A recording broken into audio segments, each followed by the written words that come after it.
Today we're talking about how to install one of our LVP vinyl click lock floating floors with a drop lock mechanism.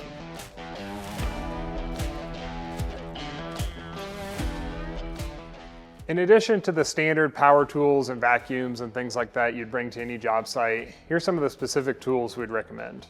I've got some squares here for marking and for cutting. I've got tapping blocks. I have some shims that I can dial in on the wall.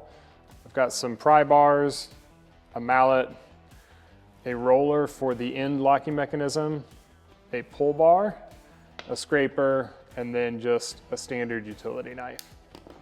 The key to having a successful flooring installation is to make sure that the subfloor is properly prepped for the flooring. You want to make sure and read the installation instructions for the specific product that you're installing. You want to look for anything that's going to cause excessive flex in the floor that might compromise the locking mechanism.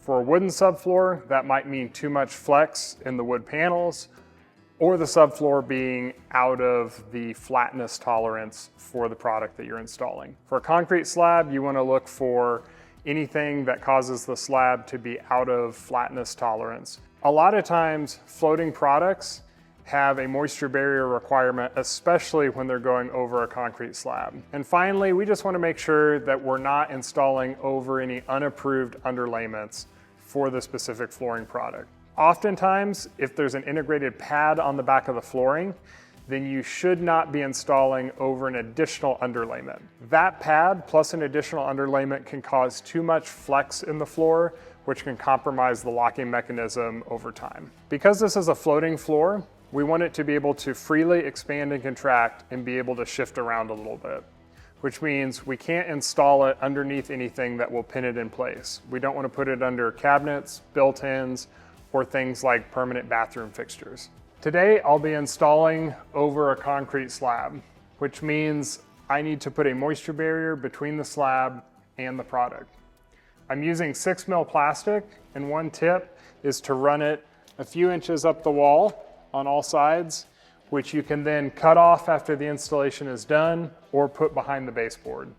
This ensures that moisture does not get to the edge of the product and around the edge of the moisture barrier. So we're going to start by taking it out of the boxes, and I want to make sure that I inspect the product for any sort of damage along the edges or corners. And I also want to make sure that I've got the right color product and that the planks look consistent and don't have visual defects in them. Next, we're going to lay out the floor. There are two ways you could lay this out. One is just in a repeating stair-step pattern, and the second would be to randomize where the end joints fall to look more like an authentic wood floor. A key rule to remember when I lay this product out is that I don't want any of my end joints on adjacent rows to be closer than 1.5 times the width of the product. We're using a 9-inch wide product, which means we don't want our end joints to be closer than 13.5 inches from each other. If I'm looking at doing a stair-step pattern, I can measure the length of my plank and figure out how many cuts I can get before I break that 13.5-inch rule. I also want to make sure if I'm doing a random layout that I don't have any H joints in the product and that I don't have any stair steps which can look a little bit too planned. I want to start laying my planks down this starting wall. I'm going to lay my first row out and then come back and get my second row cut before I start locking them together and shimming them along this wall. Because I'm doing a stair-step pattern, I want to take my second row and cut this first plank back 15 inches. Besides a standard chop saw, there are a couple different ways that you can easily cut an LVP floor. The first is to just put a straight edge across the plank where you marked it, score it with a sharp razor, and then break the plank. Oftentimes you have to come back and make sure that the underlayment is cut. Another great option that avoids a lot of dust and is very convenient is to use a guillotine style cutter designed for LVP vinyl floors.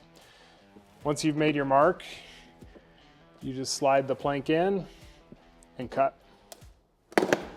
Now I want to get my first row laid out along the wall so that I have something solid to push to as I install from there out.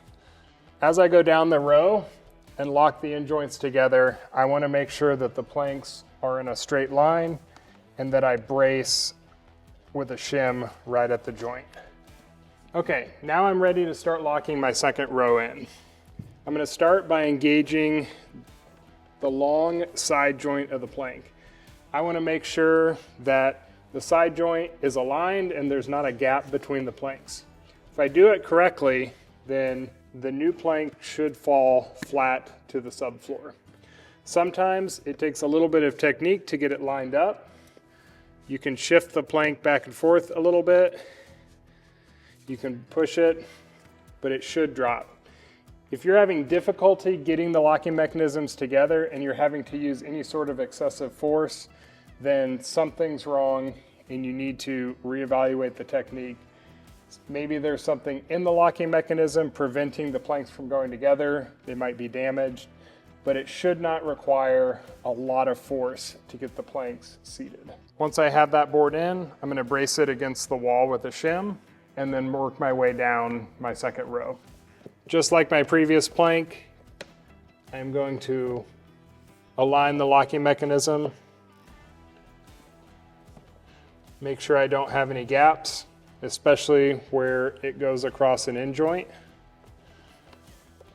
Then I'm going to move my plank down as far as I can, flush against the previous plank, and let it drop into place. If the plank is not dropping to the subfloor flat and instead picking the previous row up, then there is probably a misaligned locking mechanism I need to find and shore up. In that case, it's right here. There we go. Now that I have the side joint of my next plank installed, I want to make sure the ends are locked together.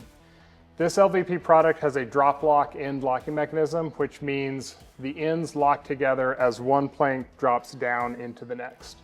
There are a couple ways that you can make sure you engage that end locking mechanism. You can use a mallet or a roller. To use a mallet, I press down firmly on the plank I'm engaging and then tap from the inside to the outside edge of that plank. If it's properly seated, then you should not feel any lip between the ends of two planks where they come together. In addition to a mallet, you can also use a roller to engage the drop lock mechanism. If for whatever reason you need to remove planks, you cannot just pull the end locking mechanism straight up and out, or else you risk damaging that end locking mechanism.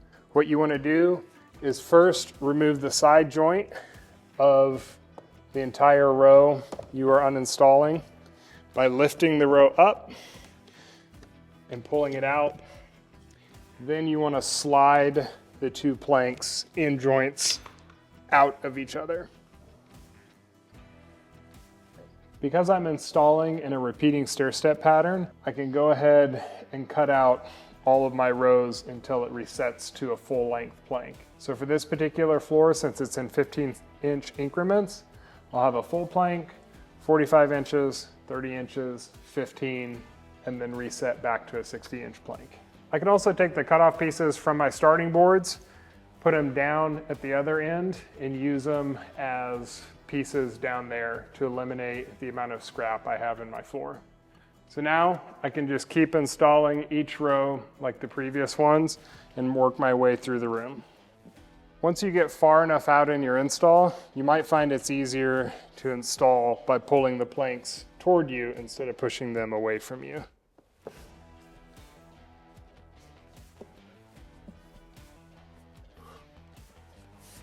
Sometimes if I have a plank with a little hairline gap, I made sure there are no obstructions, but it's still having a little bit of trouble going in, I can use a tapping block just to gently tap that as I fold it down.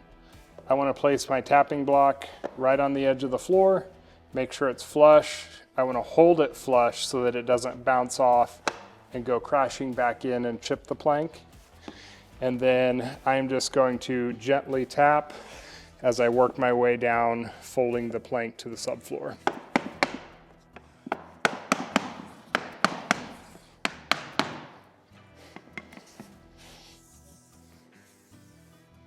Once you've reached the last row on your floor, and you've cut your plank to size, Then oftentimes you can just angle the plank in, get the locking mechanism seated, drop it down into place. If for whatever reason you need to tap it back in order to get that locking mechanism to seat, you can use a pull bar over the edge of the floor, put it over the edge, make sure it's flush up against the board, and then just gently tap as you work your way down the board.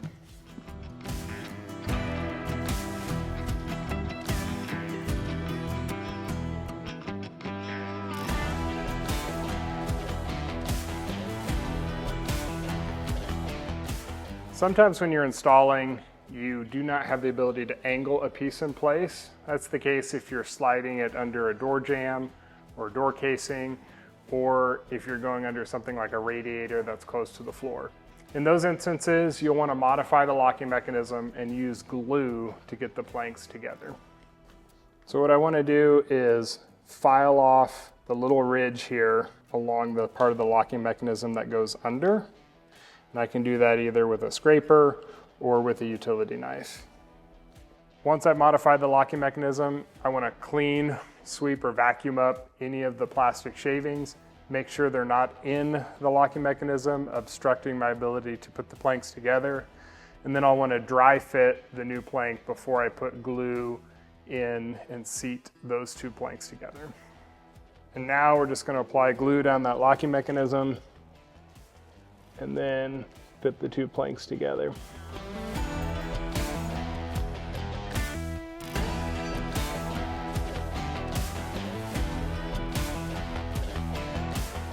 Then you can clean up any excess glue that comes through.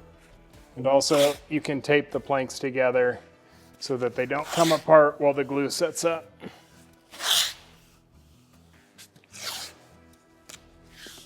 When you come to staircases or balconies, you'll want to use an overlap nosing so that the floor is free to expand and contract and is not connected at the edge of those balconies or at that top step.